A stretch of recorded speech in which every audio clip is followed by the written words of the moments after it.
Tough talk with ঋতব্রততে ফিরে এলাম বিরতির পর। আমাদের সঙ্গে রয়েছেন সোমেন মিত্র। সোমেনবাবু, বিরতির আগে যে প্রশ্ন নিয়ে আমরা বিরতিতে গিয়েছিলাম সেই প্রশ্নেই ফিরে আসি। একদা যারা শত্রু ছিল লাল কমরেডরা, এবার কি লোকসভা নির্বাচনে আপনাদের জোট বাঁধছেন, লড়াই করছেন একসঙ্গে? পলিটিক্সে পার্মানেন্ট ফ্রেন্ড অ্যান্ড ফো বলে কিছু নেই। Politics is a dynamic thing.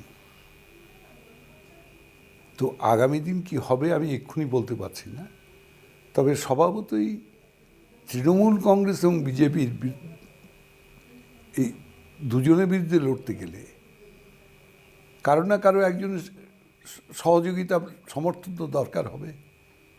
সেটা দেখি নিজেরা ঠিক করে আলোচনা করে সিদ্ধান্ত নেব। একটা জিনিস আমরা দেখেছি পশ্চিম বাংলায়, সেটা বাম শাসনে দেখেছি, সেটা কংগ্রেস শাসনে দেখেছি, এমনকি সেটা এই তৃণমূল শাসনেও দেখছি, যে পশ্চিমবাংলায় ভোটের পাটিগণিতটা খুব সহজ সরল। সেটা হচ্ছে শাসকের বিরুদ্ধে যে ভোট, সেই ভোট যত বেশি ধারায় বিভক্ত হবে, যত বেশি ভাগ হবে, তত শাসকের সুবিধা। একদিকে কংগ্রেস লড়ছে তৃণমূলের বিরুদ্ধে, একদিকে বিজেপি লড়ছে তৃণমূলের বিরুদ্ধে, একদিকে বামেরা লড়ছে।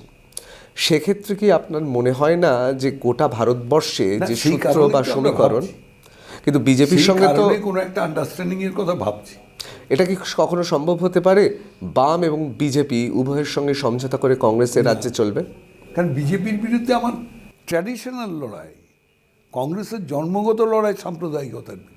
কিন্তু কংগ্রেসের সঙ্গে বামেদের, একটা সময় বামেদের অনেকেই কংগ্রেসেই ছিলেন, ইতিহাস অন্তত স্বাধীনতার আগের ইতিহাসে। না, বামের সমর্থনে ইন্দিরা গান্ধী সেন্ট্রাল সরকার তৈরি করে। একদম মানছি, কিন্তু এই বামেদের হাতে কংগ্রেসের অনেক কর্মী খুন হয়েছেন, এই বামেদের হাতে কংগ্রেসের অনেক, সেই জন্যই তো আমরা তৃণমূলকে এনেছিলাম, যেই বাম অপশাসনের হাত থেকে বাঁচার জন্য। কিন্তু আজকে শুধু কংগ্রেসের কর্মীরা খুন হচ্ছে না, তৃণমূলে খুন হচ্ছে। একটা এমএলএ খুন হয়ে গেল তার বাড়ির দোরগোড়ে দাঁড়িয়ে। আজকে কিডন্যাপ হয়ে যাচ্ছে, তার ডেড বডি পাওয়া যাচ্ছে। জয়নগরের এমএলএ ন্যারোড সেভড। তাহলে কি আপনি স্বপ্ন দেখছেন যে তৃণমূল ভেঙে অনেকে কংগ্রেসে চলে আসবে? হ্যাঁ, আসবে তো বটে, কোথায় যাবে? যারা কংগ্রেস ভেঙে তৃণমূলে গেছিল তারা কংগ্রেসেই ফিরবে আবার। এবং আমি তো প্রথম দিনই বলেছি, যারা রাগ অভিমান দুঃখ নিয়ে কংগ্রেস ছেড়ে গেছে অসম্মানিত, তাদের আমি করজোড়ে আবেদন করছি যে তারা আবার কংগ্রেসকে ফিরে আসুন, কংগ্রেসটাকে শক্তিশালী করুন। কারণ কংগ্রেস একটা প্রবহমান গঙ্গা, এর শেষ নাই, ক্ষয় নাই। এর কখনো ভাটা আসে, কখনো জোয়ার আসে। তাহলে এখন কি চলছে, জোয়ার না ভাটা? আপনার তো জোয়ার চলছে, এ বিষয়ে কোনো সন্দেহ নেই, কিন্তু প্রদেশ কংগ্রেস এবং কংগ্রেসের কি? আমাদের সাংগঠনিক দুর্বলতা আছে, আমি প্রথম দিনই স্বীকার করি। সেগুলো আমাদের রিপেয়ার করতে হবে। সাংগঠনিক দুর্বলতার যেহেতু কথা চলছে, কথা উত্থাপন করলেন, তাহলে এক্ষেত্রে বলি, অনেকে বলেন কংগ্রেস হচ্ছে এমন একটা দল যার ঐতিহ্য আছে। একটা সময় বলা হতো যে এ রাজ্যের যে কোনো জায়গায় একটা যদি খুঁটি পুঁতে দেওয়া হতো, সেখানেও কংগ্রেসের 40% ভোট বাধা। কিন্তু আজকে কংগ্রেসের যা অবস্থা, সেখানে লোকসভা নির্বাচনে দুটো জেলা, তার মধ্যে মুর্শিদাবাদ এবং মালদা, এই দুটো জেলা ছাড়া অন্য জায়গায় কি সত্যি কংগ্রেসের অস্তিত্ব আছে? অস্তিত্ব আছে নিশ্চয়ই। পশ্চিমবঙ্গের প্রতিটি গ্রামে কংগ্রেসের অস্তিত্ব খুঁজে পাওয়া যায়, অনেক দলের অস্তিত্ব খুঁজে পাওয়া যাবে না, দুর্বল হতে পারে, কিন্তু অস্তিত্ববিহীন নয় কংগ্রেস। কংগ্রেসের যে গড় বা দুর্গ মালদা এবং মুর্শিদাবাদ, তার মধ্যে মালদাতে তো বিশেষ করে মৌসুম বেনজির নূরের চলে যাওয়াতে, এবং মালদার যা এই মুহূর্তে যে পরিস্থিতিতে আছে, মালদায় কি আদৌ আত্মবিশ্বাসী আপনারা? হ্যাঁ, নিশ্চয়। দুটো সিটি আমরা জিতব। এই রহস্যময় সমীকরণটা আপনি কিভাবে বার করছেন? বলছি তো, মালদার মানুষ কংগ্রেস প্রেমী মানুষ। মালদার মানুষ গনি খান চৌধুরী গিয়ে তাদের কাছে আদর্শ। তাহলে মালদাতে আপনার ভরসা হচ্ছে মালদার মানুষের কংগ্রেস প্রেম আর গনি খানের মিথ বা কিংবদন্তি। মুর্শিদাবাদে কি হবে? মুর্শিদাবাদ অধীর রঞ্জন চৌধুরী কংগ্রেসের অত্যন্ত গুরুত্বপূর্ণ নেতা, কিন্তু 2018-র 21শে সেপ্টেম্বরের পর, অর্থাৎ 22 তারিখের পর আরও যদি স্পষ্টভাবে বলি, সেই অধীর কি আপনাকে মেনে নিতে পেরেছেন? না স্যার, সম্পূর্ণভাবে অধীর কথা আমাকে বিরোধিতা করেনি। অধীর রঞ্জন চৌধুরী, দীপা দাসমুন্সী, এরা কি আপনাকে মেনেছেন? অধীরের ব্রডনেস বলছি আমি। ও রাহুল গান্ধীর সামনে বলেছে যে what I am today it is because of সোমেনদা। একটা মানুষের ব্রডনেস ছাড়াই কথা স্বীকার করতো না। সে অর্থে তো এখন যারা রাজনীতি করছেন, সে পার্লামেন্টে থাকে, সবসময় আসতে, তবুও আমাকে বলেছে দাদা যখন মনে করবেন আমায় বলবেন, আমি আসবো। অধীর চৌধুরী নিরাপদ মুর্শিদাবাদে, বহরমপুরে? নিঃসন্দেহে মুর্শিদাবাদে দুটো সিটি আমাদের নিরাপদ সিটি। লেফটের সাথে যদি আন্ডারস্ট্যান্ডিং না হয় তাহলে মুর্শিদাবাদ সিটও আমাদের।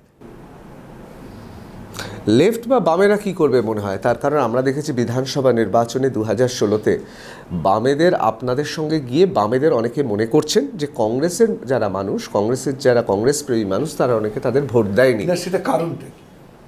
কারণটা প্রথম দিনই বিমানবাবু বললেন এটা জোট না ঘোট। মানুষের কাছে আমরা এইটাই এস্টাবলিশ করতে পারলাম না যে আমরা একটা নৈতিক কারণে আমরা এক হয়েছি।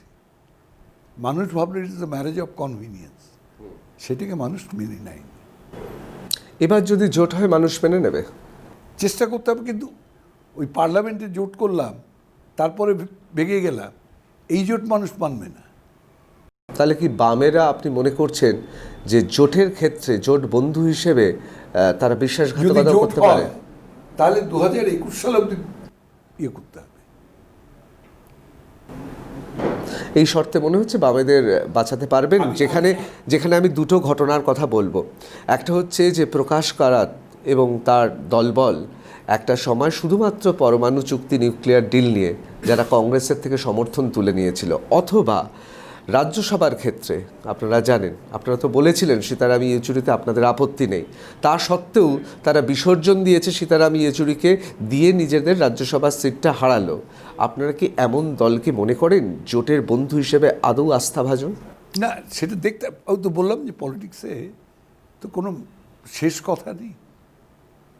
সেদিন আস্থাভাজন ছিল না বলে আজকে কাজের মধ্যে দিয়ে যদি আস্থা অর্জন করতে পারে, আমার তো কোনো আপত্তি নেই। তা সত্ত্বেও গোটা বাংলার মানুষ জানতে চাইছে, এবং আমার মনে হয় আপনার মুখ থেকেই জানতে চাইবে। আমি জানি যে দুটি দল, আলাদা কর্মসূচি, কখনো কখনো একসঙ্গে আপনারা জোট বেঁধেছেন। কত শতাংশ বলতে পারি যে সম্ভাবনা আছে জোট হওয়ার? শতাংশ বলা তো মুশকিল, তবে উভয়ের সদিচ্ছার উপর নির্ভর করছে। সে সদিচ্ছা আপনাদের আছে? আমাদের আছে, কিন্তু তাদের আছে কিনা জানি না। অর্থাৎ আপনি স্পষ্টভাবে বলে দিলেন যে জোটের ক্ষেত্রে, অর্থাৎ এই রাজ্যে তৃণমূল এবং বিজেপির সঙ্গে লড়াইয়ের ক্ষেত্রে জোটের, আমরা যে কথা আপনি শুরু করেছিলেন যে 4 কর্নার কন্টেস্ট হলে অটোমেটিকলি ভোট ভাগ হবে। ভোট ভাগ হলে আইদার তৃণমূল অথবা বিজেপির সুবিধা হবে। যে দুটো শক্তিকে আমরা বাংলায় বাড়তে দিতে চাই না, তাদের শক্তিকে খর্ব করতে চাই। করতে গিয়ে কোথাও কোথাও যদি চলার পথে যে মিনিমাম প্রোগ্রামের ভিত্তিতে কোনো রাজনৈতিক শক্তির সাথে একাত্ম হওয়া যায়, তো আমরা চেষ্টা করব সেটা করতে। যুক্তরাষ্ট্রীয় কাঠামোতে বা ফেডারেল স্ট্রাকচারে আমরা বিভিন্ন রাজ্যে বিভিন্ন সময় কতগুলো জিনিস দেখেছি। রাজ্যের রাজনৈতিক আবহাওয়া এক, কেন্দ্রে গিয়ে সেটা হয় আরেক। এটা ঠিক কথা। এই মুহূর্তে কেন্দ্রীয় স্তরে ভারতবর্ষের দিল্লির মসনদকে দখল করবে, সেখানে লড়াইটা মূলত কংগ্রেস এবং তার সঙ্গে সঙ্গে বিজেপি দলগুলো, তারা জোট বাঁধতেও পারে, নাও বাঁধতে পারে, বা তারা পৃথক জোট করতে পারে, এবং তার সঙ্গে বিজেপি। কিন্তু রাজ্য স্তরে সমীকরণটা আলাদা। কিন্তু আমি বলছি যে এটা ঠিক কথা, সমস্ত যেগুলো সর্বভারতীয় পার্টি, যেখানে বিজেপির মতো, কংগ্রেসের মতো এই পার্টিগুলোর বাধ্যবাধকতা থাকে, কিন্তু তা সত্ত্বেও কখনো কখনো এই বাধ্যবাধকতা ছেড়েও রাজ্যের স্বার্থে এবং ব্যক্তিগত সম্পর্কে সমীকরণ তৈরি হয়। মুকুল রায়ের সঙ্গে আপনার দীর্ঘদিনের সম্পর্ক, আপনি তাকে চেনেন, জানেন, সে আপনার থেকে বয়সে এবং রাজনীতিতে অনেকই ছোট, জুনিয়র। যেহেতু মুকুল রায় এখন বিজেপিতে রয়েছেন এবং আপাতত যা দেখা যাচ্ছে যে বিজেপিতে তিনিই ঠিক করছেন নির্বাচনের লড়াইয়ের রণকৌশল রাজ্য বিজেপির ক্ষেত্রে, অন্যদের সঙ্গে তিনি একটা গুরুত্বপূর্ণ ভূমিকা নিচ্ছেন, সেক্ষেত্রে কি এইটা কোনোভাবে আমরা বলতে পারি পূর্বাভাস রয়েছে যে কোথাও কোথাও সিট অ্যাডজাস্টমেন্ট না হলেও একটা বোঝাপড়া থাকবে? না, বিজেপির সাথে কোনো বোঝাপড়ার সুযোগ নেই। কারণ বিজেপি আমরা মনে করি রাষ্ট্রীয় শত্রু। এটা আমার বা আপনার ব্যক্তিগত শত্রুতা না, এই রাষ্ট্রের পক্ষে শত্রুতা। যারা ধর্মে ধর্মে বিভেদ বাঁধাতে চাইছে, যারা মানুষের গণতান্ত্রিক অধিকার, যারা কে কি খাবে কে কি পড়বে সেই সিদ্ধান্ত নিচ্ছে, তো সেই শক্তিকে ক্ষমতায় রেখে ভারতবর্ষের মানুষের তো কল্যাণ হবে না। আমরা তো সেই জোর করে বলতে পারবো না এক জাতি এক প্রাণ একতা, তো এর বিরুদ্ধে আমাদের লড়াই আছে, চলবে। কিন্তু ভারতীয় জনতা পার্টি তারা তো জাতীয়তাবাদেরই কথা বলে। কোথায় জাতীয়তাবাদ? তাদের জাতীয়তাবাদটা কোথায়? তাদেরকে ধার করতে হয় বল্লভভাই প্যাটেলকে, যিনি কোনোদিন বিজেপির সদস্য ছিলেন বা মুচলেখা দিয়ে ব্রিটিশের কাছ থেকে বেরোননি। তাকে ধার করে নিয়ে গিয়ে আজকে গর্ব করতে হয়। তো তাদের ইতিহাসটা কোথায়? মহাত্মা গান্ধীর কথাও তো আমরা দেখি যে বিজেপির কর্মসূচিতে মহাত্মা গান্ধীর চশমা, আর আমরা তো দেখি প্রধানমন্ত্রী নরেন্দ্র মোদী গান্ধীজির কথা বারবার উদ্ধৃতি দেন, সেদিন পার্লামেন্টেও দিলেন। বাংলার ভারতবর্ষের মানুষ আত্মার সাথে গান্ধীজি জড়িয়ে আছেন, তাই গান্ধীজিকে অপব্যবহার করতে চান। গান্ধীজি চশমা দিকে স্বচ্ছ ভারতের কথা বলেন, 5 বছরের স্বচ্ছতা প্রমাণ। একজন গান্ধীপ্রেমী মানুষ হিসেবে এটা আপনার ভালো লাগে না? আমি বলছি যে স্বচ্ছতা প্রমাণ করতে পেরেছে। আজকে বোফোর্স নিয়ে যখন বোফোর্স কামান নিয়ে অভিযোগ উঠেছিল, রাজীব গান্ধী তো এক কথায় জয়েন্ট পার্লামেন্টারি কমিটি করে দিয়েছিল। তাহলে আজকে রাফায়েল নিয়ে দুর্নীতি আছে কি নেই সে পরে কথা, কিন্তু জয়েন্ট পার্লামেন্টারি কমিটি করতে অসুবিধাটা না। সেক্ষেত্রে তো মহামান্য সুপ্রিম কোর্ট তো বলেই দিয়েছে যে এই বিষয়ে কোনো রকম আর কোনো রকম প্রশ্ন নেই। কিসের প্রশ্ন নেই? দুর্নীতির প্রশ্ন নেই। আপনি মনে করছেন কি সত্যি রাফালের মধ্যে দুর্নীতি রয়েছে? হ্যাঁ, নিশ্চয়ই।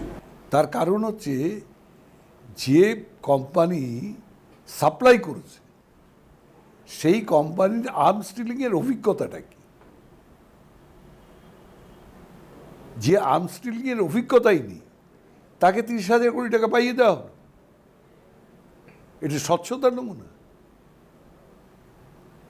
আজকে নীরব মোদী, মেহুল চোস্কি এরা হাজার হাজার কোটি টাকা মেরে পালিয়ে গেল, সরকার অসহায়। বিজয় মাল্য মোদীকে এখনো অব্দি যারা ফিরিয়ে আনতে পারছে না।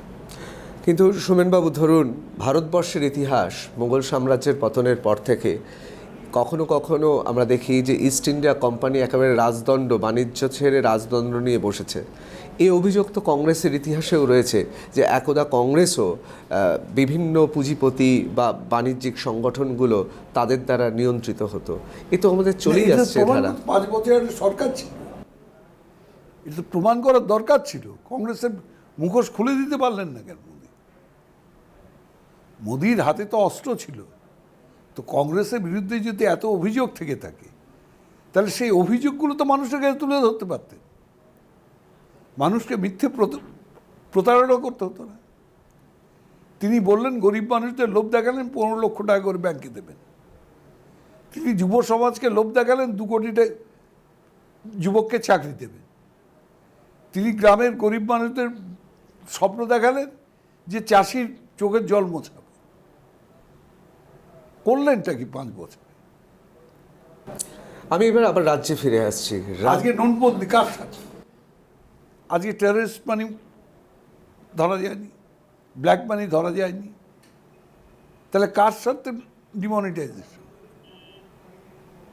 জিএসটি পাল্লায় পড়ে আপনাদেরই তৈরি জিএসটি। না, আমরা জিএসটি যেটা বলেছিলাম সেটা একেবারে নিম্ন শ্রেণীর যারা ব্যবসা মানে অল্প পুঁজি নিয়ে ব্যবসা করে তাদের উপর জিএসটি খাড়া বসাই আপনারা বলছেন আপনারা যে জিএসটি চেয়েছিলেন সে জিএসটি এ জিএসটি নয়? না, এটা অনেক বেশি বোঝা চাপানো হয়েছে।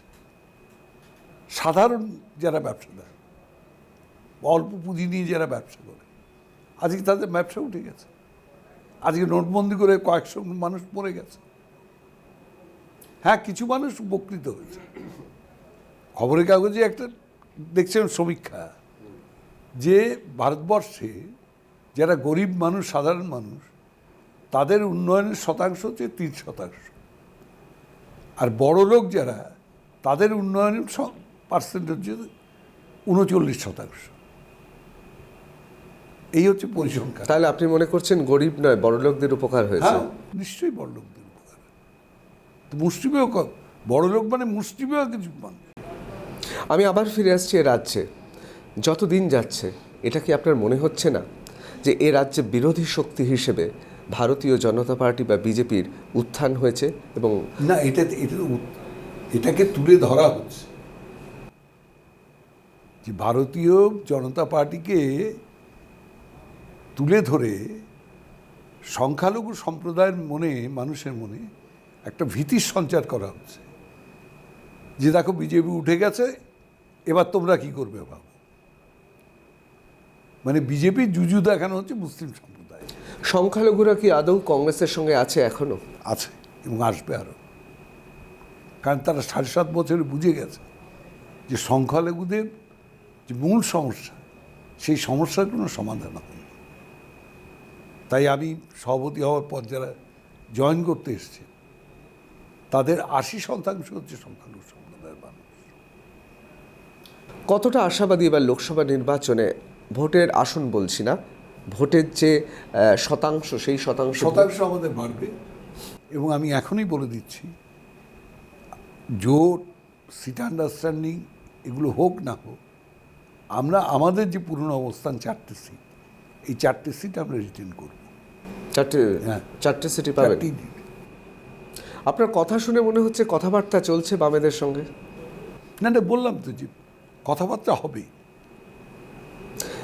এই প্রসঙ্গে একটা প্রশ্ন করব, সেই প্রশ্নটা আপনার কাছে অস্বস্তিকর হতে পারে, কিন্তু এই প্রশ্নটা সাধারণ মানুষের প্রশ্ন, এই প্রশ্নটা আমাদের সবার প্রশ্ন। বামেদের সঙ্গে জোট হোক বা না হোক, আসন সমঝোতা কি হচ্ছেই? সম্ভাবনা আছে। মানে শতাংশ হিসেবে এগিয়ে রাখবো 50-এর ওপর, শতাংশ হিসেবে এ সম্ভাবনা 50-এর ওপর। কথা বলছিলাম সোমেন মিত্রর সঙ্গে। প্রদেশ কংগ্রেস সভাপতি সোমেন্দ্রনাথ মিত্র জানিয়ে দিলেন আসন সমঝোতা হচ্ছেই এবং শতাংশের অঙ্কে সেই সম্ভাবনা 50%-এর বেশি। একটা ছোট্ট বিরতি নিয়ে ফিরে আসছি টাফ টক উইথ ঋতব্রততে।